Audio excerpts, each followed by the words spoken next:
তাহলে এই ব্যবসাটার মধ্যে বলা হচ্ছে যে ব্যবসাতে মাধব কুমার ঘোষ আর একটা রাজকুমার কি যেন নাম, এই মামলার মধ্যে দুইজনে একসাথে ব্যবসাতে মাধব কুমার বলল মাধব কুমারের ব্যবসাটা ভালো চলে, আর একটা নাম সম্ভবত রাজকুমার, এই মতো নাম নাই, আমি আবার আইনের বইটা দেখলে বুঝতে পারবো, অনেকদিন আগে পড়ছিলাম। তো রাজকুমারের মাধব কুমারের বলে যে তুমি এই ব্যবসাটা আমার এলাকা চালাও না, তোমার জন্য আমি ব্যবসা খুলাইতে পারি না, তোমার 6টা শ্রমিকের আমি বেতন দিয়ে দিব, তোমার এককালীন 10,000 টাকা দিয়ে দিব, তুমি এই ব্যবসা করতে পারবে না। তো মাধব কুমার দেয় ভালোই তো, আমার যদি বসে বসে ইনকাম হয়, শ্রমিকও পালতে না হয়, এককালীন টাকা দিয়ে যদি অন্য ব্যবসা করলে আমার তো লস নাই,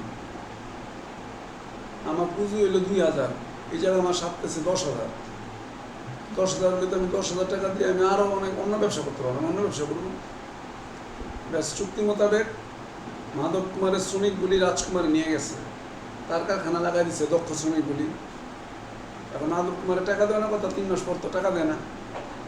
মাধব কুমার বলে রাজকুমারকে টাকা দাও, দিয়ে দিচ্ছি করে দেয় না। এই দিয়ে তো মাধব কুমার দোকান বন্ধ করে দিচ্ছে। কাস্টমারগুলি সব 2টা দোকান ছিল, আরেক দোকানে যাবে, এটা তো নিয়ম। এরপর মাধব কুমার মামলা করছে, কলকাতা হাইকোর্ট বলছে মাধব কুমার এই মামলা করতে পারবে না, কারণ মাধব কুমার রাজকুমারের মধ্যে ব্যবসা না করা যে চুক্তি হয়েছে, এই চুক্তি আইনে চলে না, আর যদি 1 টাকাও দিবে না, বন্ধ করছে কেউ, মাধব কুমারের ব্যবসা শেষ। কারণ এটা আইনসম্মত পেশা, বন্ধ করার জন্য চুক্তি করতে গেছে, তুমি রাজি হয়েছ, এটা তোমার আইনগত পেশা, তুমি এটা বন্ধ করার চুক্তি করবা কেন? তুমি এটা বড় করার চেষ্টা করবা, তুমি বন্ধ করবা কেন?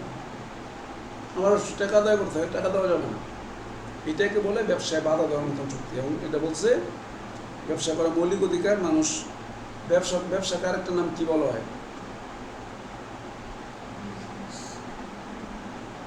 ইংলিশে বিজনেস বলা হয়, দলিল দস্তাবেজের মধ্যে ব্যবসাকে কি বলে?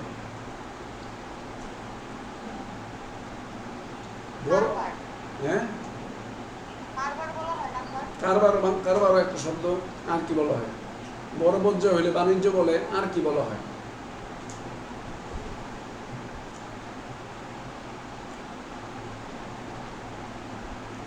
পুরোনো দলিলগুলি যদি আমরা পড়তে পারি, 100 বছর আগে বা ওই সময়কালে দলিল পড়তে পারি, ওখানে আমরা ব্যবসার জায়গায় দেখবো একটা ফার্সি শব্দ আছে, আমাদের তেজারতি মানে ব্যবসা, ব্যবসায়ী, তেজারতি হইলে ব্যবসা, পেশা তেজারতি মানে ব্যবসায়ী। পুরোনো দলিল বললে পাবো 100 বছর আগে পেশার ঘরে এটা লেখা থাকে, তেজারতি মানে ব্যবসা। তাহলে ওর আইন বলছে তোমার যে মেধা, তোমার যে যোগ্যতা, এটা কোনোভাবে তুমি বন্ধ করবা না, কোনোভাবে বন্ধ করবা না। যদি চুক্তি করো 1 পয়সা পাইবে না তুমি, কারো কথায় ব্যবসা বন্ধ করে যাবে। প্রতিদ্বন্দ্বী কমাই দেওয়ার জন্য বিজনেস করে না, যেমন ওভালটিন কোম্পানির নাম শুনছেন? ওভালটিন হচ্ছে ওয়ার্ল্ডে না, হরলিক্স খুব ওয়ার্ল্ড ফেমাস। পরবর্তীতে হরলিক্স কোম্পানি সারা পৃথিবীতে ব্যবসা, তো অনেকটা কোম্পানি আসলো বিভাও হরলিক্স বানায়। হরলিক্স কোম্পানিকে বিভা কোম্পানির কি বললো, তোমার কোম্পানি মূল্য কত? বলো 500 কোটি, প্রেজেন্ট ভ্যালু 500 কোটি, তোমার 500 কোটি টাকা দিয়ে দেবো, বাজার থেকে বিদায় হোক। 500 কোটি টাকা বিবারে বন্ধ করে দিচ্ছে, কেন্দ্র করে হরলিক্সের দাম দিচ্ছে বাড়াইয়া, বাজার তো উনি 1 লাখ। হরলিক্স খেলে তো আপনি হরলিক্সে খাবেন, আর আমরা যে ধরনের পাবলিক, হরলিক্স খেলে বলে প্রতিদিন বাচ্চা 1 ইঞ্চি করে বড় হয়ে ঘুমাই থাকে, এটা বিশ্বাস করে আবার খাওয়াই কাঁথার ভিতরে পা বেরোতে থাকে। আরে এইভাবে লম্ব হইতে থাকলে তো মেন রোড বাড়িঘর ছেড়ে তো রোডে যেত বাচ্চা, আধা ভেতরে বাচ্চা যায় না। ধোকার বিজনেসটা খুব টেকনিক্যালি, এটা ইস ওয়ান কাইন্ড মার্কেটিং পলিসি। আপনাকে কনভিন্স করুন, স্যার আপনি টুথব্রাশ, স্যার এই ব্রাশ না, স্যার ওই ব্রাশ ব্যবহার করেন, এটা দাঁতের গভীরে যাবে, না স্যার জিগজ্যাগটা যাবে, না স্যার ওই রকম ব্রাশটা যাবে, স্যার নরম বিসল যাবে, স্যার ওই রকম যাবে। আপনার কাছে বিক্রি করার জন্য যা যা করা লাগে। হ্যাঁ, ওমেন হরলিক্স আমার বউয়ের আনছে, আমি খেয়ে ফেলছি। আমি এটা খাইলে কি হইব, পুরুষ মানুষের আর কি হইব, কিছুই না, কিচ্ছুই না। প্যাকেট আলাদা, কলম দেয় কি, খালি একটা গোলাপি কলম বানায়, এটা মেয়েদের কলম বুঝাই দিছে, আর ওটা অন্য কালার বানাতে ছেলেদের কলম বানাই দিছে। এটাও তো ব্যবসা করছে, এটা বিজনেস স্ট্র্যাটেজি। হরলিক্স ওইটাই, কোনো চিজ নেই। ওই যে হরলিক্স দেখবেন বুড়া বুড়ি হরলিক্স তো বাইরে, ওল্ড হরলিক্স, চাইল্ড হরলিক্স তো আছে। It's a business. বিজনেস এগুলো হচ্ছে ব্যবসায়িক প্রতিদ্বন্দ্বীদের কমায় ফেললে নিজের এক না একতন্ত্র প্রতিষ্ঠা করতে চাওয়া হরলিক্স। আমি লীগের স্বাস্থ্যমন্ত্রী যখন নাসিম ছিল তখন হরলিক্স কোম্পানির দোষ ছিল যে ইন্ডিয়ান হাইকোর্টে তো হরলিক্স কোম্পানি ওর কী কী পুষ্টি উপাদান বলতে পারে না। আপনারা আমাদের বলেন তো, আপনাদের মধ্যে কী আছে? বাংলাদেশ হরলিক্স কোম্পানি কোনো উত্তর দিতে পারে নাই। আপনার হরলিক্স থেকে কী উপকার আছে গবেষণা রিপোর্টে আমার প্রমাণ দেন। ইন্ডিয়ান হাইকোর্ট তো ধরছে হরলিক্সে। তুমি যেই কথা বলো এটা দাও এটা দাও এটা দাও, এটা ল্যাব টেস্টে যদি ল্যাব টেস্টে তো পাই নেই, তো তোমরা এটা বলো কেন? তুমি এটা বলো কেন? উত্তর দিতে পারো না। Horlicks, soft drinks, Coca Cola, ওরাও স্বীকার করে না। ওদের ফর্মুলা কি ওর কাছে বলে না, ওরা কী মিলায় ওরাই জানে, আল্লাহ জানে আর ওরা জানে, ফর্মুলা বলে না। তাহলে আমরা বাজারটা বুঝতে পারলাম, ব্যবসার প্রতিভাকে চুক্তিতে ব্যাহত করা যাবে না। এখন আমরা দেখব কখন এটা করা যাবে,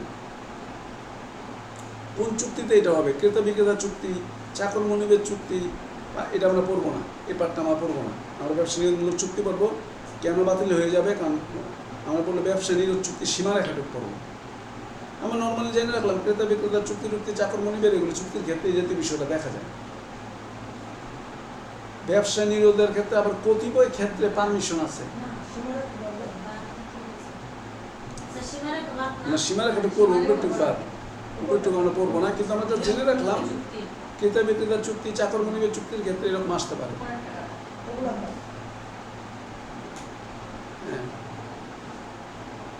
এখন বলছে কয়েকটা ব্যতিক্রম আছে। একটা হচ্ছে সুনাম বিক্রি। মনে করেন আশীর্বাদ মিষ্টান্ন ভাণ্ডার বলল যে আপনি আমার নামে আশীর্বাদ মিষ্টান্ন ভাণ্ডারের শোরুম ঢাকাতে খুলতে পারবেন গুলিস্তানে, তবে আমাদের পাঠানো মিষ্টি ছাড়া অন্য কোনো মিষ্টি, দই, এগুলি যা যা মিষ্টান্ন আইটেম আছে অন্য কিছু বিক্রি করতে পারবেন না। এই শর্ত দিতে পারবেন। কারণ আপনি আমারটা বিক্রি করার সাথে সাথে যদি আপনি অন্য আইটেম বিক্রি করেন, পাবলিক তো মনে করবো যে আশীর্বাদের মিষ্টি বোধহয় খারাপ, আশীর্বাদের পরোটা বুঝি খারাপ, আশীর্বাদের ঘি বোধহয় খারাপ। অর্থাৎ আমার সাথে যেমন বনফুল একটা আছে, দেখবেন জায়গায় জায়গায় বনফুলের শুরু, এই বনফুলের তো সুনাম নিয়ে আসছে, ওরা 20 লাখ টাকা দিয়ে আসছে। বনফুল বলতে আমাদেরটা ছেড়ে অন্য একটা বিক্রি করতে পারবেন না। কারণ আপনি অন্যটা বিক্রি করলে তো আপনার বাজার প্রোডাক্ট দিলে তো মনে করবে যে অন্য ওইটাও বোধহয় এরকম, ওই দোকানে যাবে না, আমাদের ইমেজ খারাপ হবে। 2, একই সময় একাধিক চাকরি করতে পারবেন না, এই চুক্তি করা যাবে। তুমি আমার সাথে যখন চুক্তি করবা, আমার কোম্পানি চাকরি নিছ, এই সময় অন্য কোনো চাকরি করতে পারবো না। আর তুমি আমার এনে কাজ করবা, আবার আমার প্রতিদ্বন্দ্বী কোম্পানিতে গিয়ে কাজ করবা, অন্য কোনো কাজ করতে পারবা না। 3 নাম্বার 2টাকে একবারে হলো অংশীদারি কারবার চলমান অবস্থায়, অংশীদারি কারবার অবসান হলো, 2টাই। পার্টনারশিপ ব্যবসা করতেছে, মনে করেন আমারই মনে করেন যে 10 বন্ধু আছে, এরা মনে করেন গ্র্যান্ড হল, ওরা 10 বন্ধু মিলে চালায়, ওরা 10টা ফ্রেন্ড, আমারই বন্ধু বান্ধব 2-3টার মধ্যে।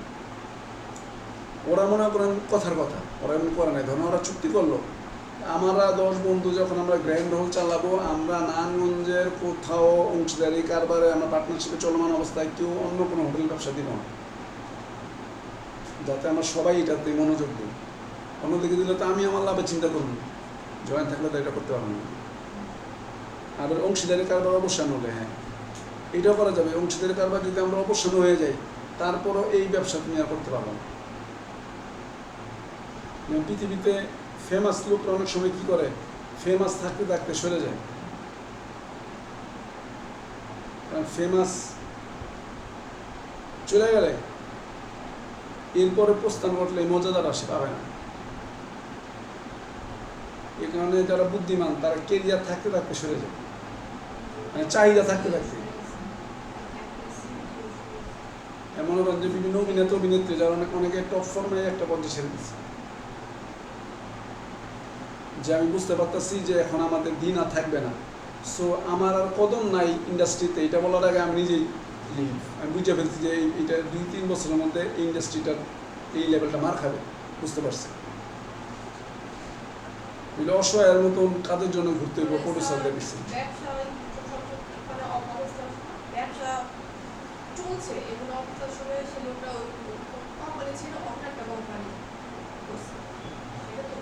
ওটাই অমন করতে পারবেন না। এখানে বলছে বাইন্ডিংস আছে, আমি চুক্তি করে নেবেন আমার সাথে করা অবস্থায়, ওইটা করতে পারবে না, অথবা ওই এলাকায় করতে পারবে না এমন শর্ত দেওয়া নিষেধ নাই। ওই ব্যবসা বাজারমূলক চুক্তি এই ক্ষেত্রে আবার চলবে না। এই কটা ক্ষেত্রে সুনাম বিক্রি করতে করার ক্ষেত্রে, একাধিক চাকরি করার ক্ষেত্রে, আর পার্টনারশিপের ব্যবসার ক্ষেত্রে যদি এরকম শর্ত দেয়, আমরা যখন পার্টনারশিপ ব্যবসা করবো এই সময় তুমি অন্য কোনো ব্যবসা করতে পারবো না, অর্থাৎ তুমি এটার মধ্যে সময় দিবা না, তো তুমি তোমারটার মধ্যে সময় দিবা, তুমি তোমার মতন দোকানে সময় দিবা, এখানে বসবাই না। তুমি চিন্তা, কারণ তুমি চিন্তা করবো এটা তোমার একক লাভ, আর এটা 10 ভাগ হবে লাভটা।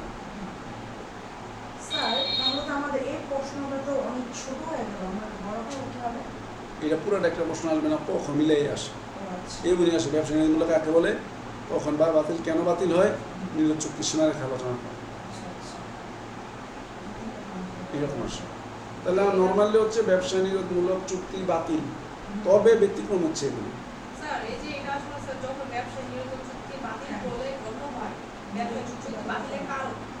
হ্যাঁ, এটা তো আমরা পড়বো যে কেন বাতিল করছে, কারণ কারো প্রতিভাকে আপনি বন্ধ করতে পারবেন না। এটা মানুষের যদি প্রতিভাকে নষ্ট করে নেন, তুমি এগ্রিমেন্টে সই করো, তুমি আর কোনোদিন গান গাইবা না, এরকম শর্ত দেওয়া যায় না। হ্যাঁ, একটা পুরোনো বাংলা ছবি ছিল, নাম হলো গুরু দক্ষিণা। ওটার মধ্যে কী করে তাপস পাল গান গাইতো, তাপস পালের মেয়ের সাথে যে ছেলে বিয়ে হইব শতাব্দীর সাথে, এখন মেয়ের বাবা থানার কী করে, তাপস পালের গুরুকে দিয়ে বলছে যে তোমার ওই শিষ্যটাকে, ওই তাপসকে গান গাওয়া থেকে বিরত রাখো। গুরু পরিস্থিতি শিখায়, তার নাতির অসুস্থ, একমাত্র নাতি। তাপস পালকে বলে যে তাপস, গুরু দক্ষিণা তো আমার দিতে হইব। কি গুরুজি কি, তুমি আর গান গাইবা না, আমি না বলা পর্যন্ত। এই যে বিষয়টা প্রতিভাকে আটকে দেওয়া, এটা আইন সমর্থন করে না। আইন কথা কারো প্রতিভাকে তুমি রুদ্ধ করতে পারবে না, কারণ এটা তার খুবই প্রতিভা হইতে পারে। তোমার আমার কাছে হয়তো প্রতিভা কম, তার হয়তো প্রতিভাটা খুবই ভালো, তাকে তুমি ব্যবহার করতে পারো না। তাহলে এটা আমাদের এই বিষয়গুলি দেখা, কিছু কিছু কী কী লেনদেন করে ক্রেতা বিক্রেতার ক্ষেত্রে বিষয়গুলির মধ্যে কিছু ঘটে, চাকর মনিবের সাথে কিছু ঘটে, পারিশ্রমিক নিয়ে যদি ঘটে, বাজার নিয়ন্ত্রণ করে, এগুলো হচ্ছে বিজনেস স্ট্র্যাটেজি।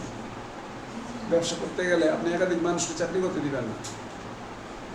মানে ভালো করে জানেন যে আপনার কাজের বউ 4 বাড়িতে কাজ করে, এই কাজের বউ যখন 4 বাড়ি পরে আরও 2 বাড়ি এক্সট্রা কাজ নিব, আপনার কাজ সে নষ্ট করবে, কতক্ষণ এখান থেকে যাবে, কারণ গিয়ে তো লোকটা যাবে। আর কীভাবে কাজ করবে, প্রত্যেক সপ্তাহে এখানে করে একদিন করে গ্যাপ দিবে, ওই সপ্তাহে ওই বাড়িতে গ্যাপ দিবে, ওই সপ্তাহে ওই বাড়িতে গ্যাপ দিবে, ওই সপ্তাহে ওই বাড়িতে গ্যাপ দিবে। এইরকম করে করে করে করে ওই কয়েকদিন আবার কী করে, সে অন্যের বাড়িতে, মনে করেন যে অন্য বললো যে আমাদের তো বাসায় প্রোগ্রাম আছে, তুমি সারাদিন কাজ করে দিতে পারো, তোমার এক্সট্রা 1000 টাকা দেবো, একদিনে 1000 করে দিতে পারবো। ওই যে রেগুলার কাজগুলি করে ওদিকে গ্যাপ দিবে, ওই খুচরা কাজগুলি নিবে মানছে, ওই ল্যাক্সড ইনকামগুলি করবে।